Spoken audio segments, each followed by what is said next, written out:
Hello everybody and welcome back to another video on my channel. Today we will be talking about pulleys, which is very important in mechanics and an extension of Newton's 3 laws, which are going to be used very widely throughout this video. Also, one problem in this video will rely on something that we covered in the last video, which was inclined planes.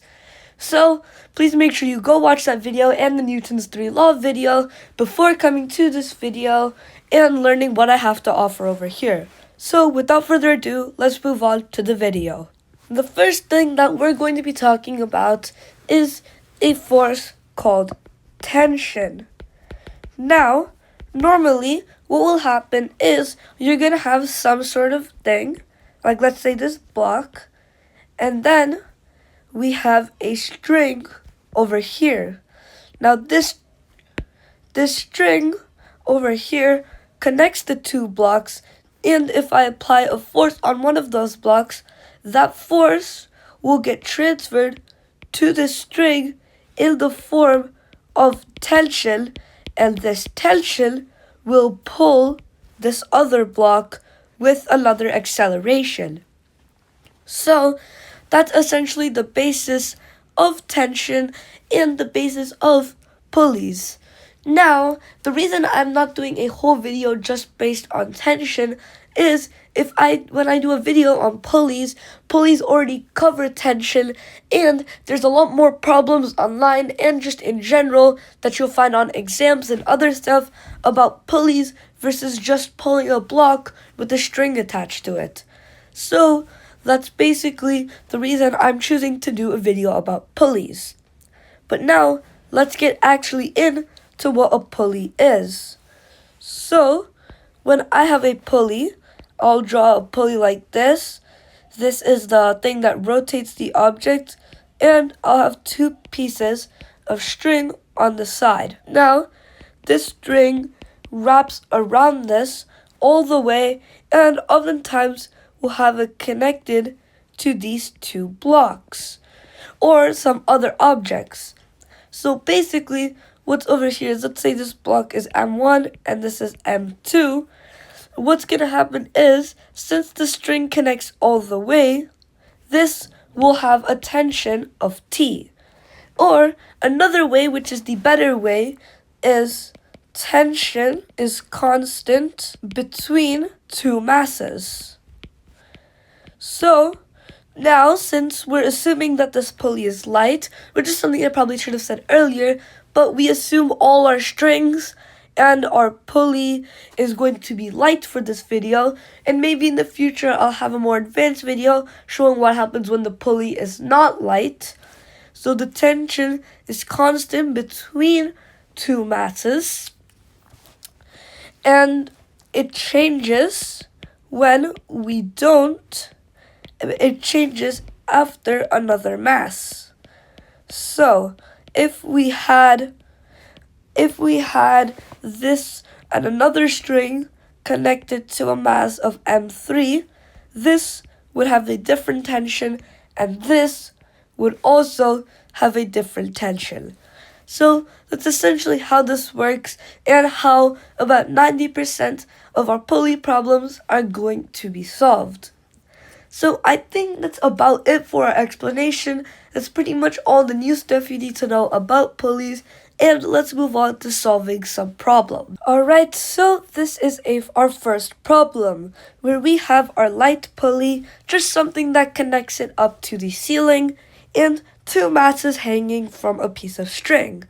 So what we know is the mass of our first mass is 3 kilograms, the masses of our second mass is 5 kilograms, and we assume that gravitational acceleration is 10 meters per second squared.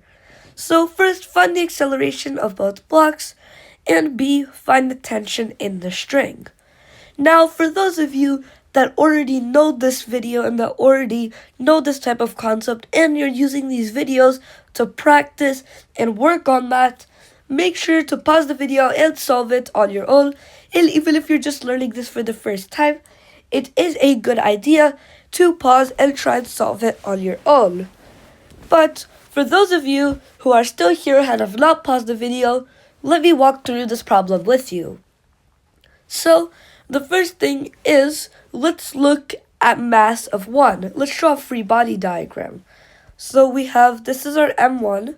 Now the tension, since M2 is heavier, the tension is going to be pulling M1 upwards because this M2 is downwards, so the tension is upwards over here.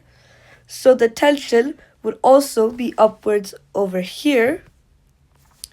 So that's basically how that works.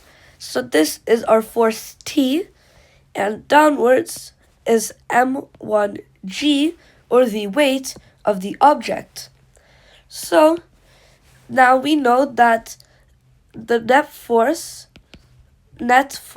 is equal to mass times acceleration. So M1 times our acceleration is equal to our tension minus M1. So M1 times our gravitational acceleration, as this is our net force. Now if we draw the same thing for number 2, where instead of M1G, this will be M2G, that means that M2 times the acceleration. Now since M2 is greater than M1, it's a little out of common sense, but we'll know that M2 is the mass that's headed downwards. So our acceleration is M2G minus our tension. Now, we don't know what tension is. So what we can do is we can add these two equations together to cancel out tension. So we get M1 plus M2 times acceleration is equal to what we have is M2 minus M1 times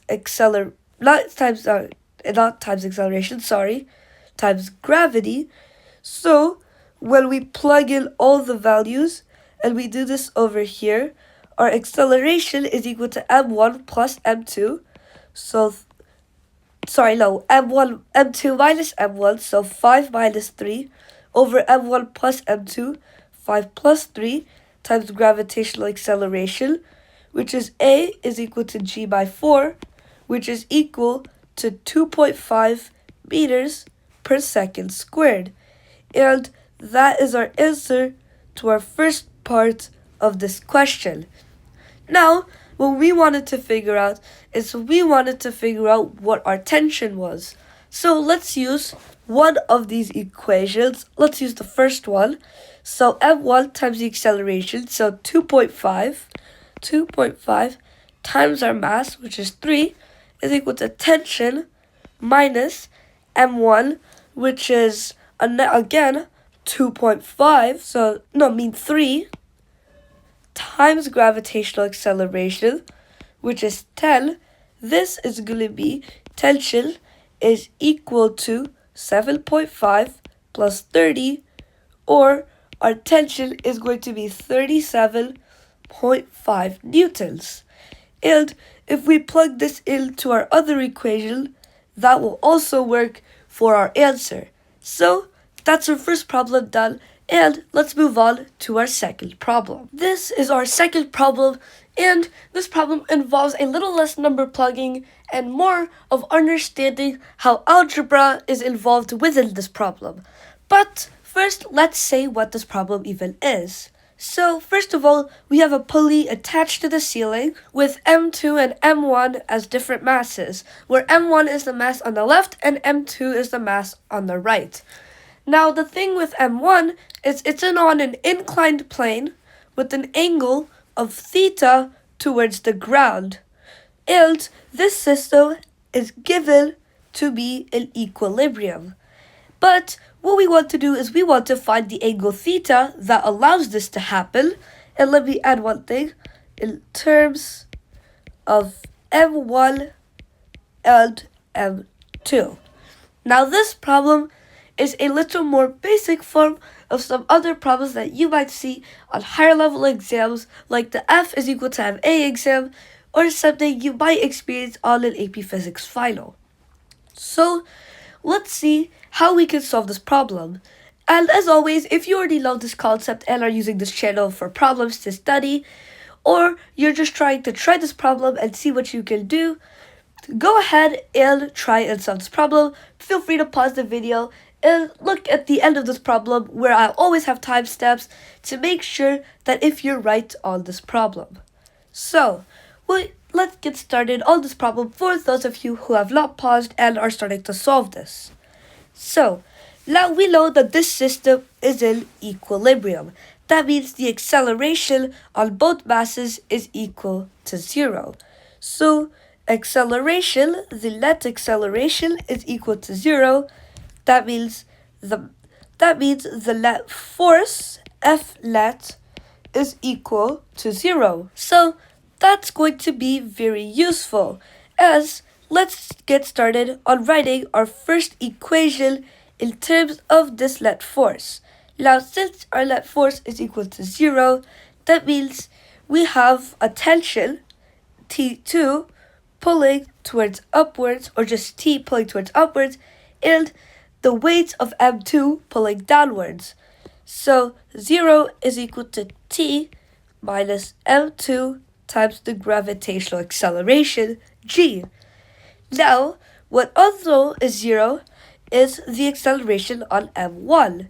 Now, if you looked at my last video for inclined planes, or if you already know this, you'll know that the acceleration downwards is G sine theta. So our force is M1G sine theta minus the same tension in the string. So, solving both of these equations for tension, we get tension is equal to M2G, and tension is equal to M1G sine theta.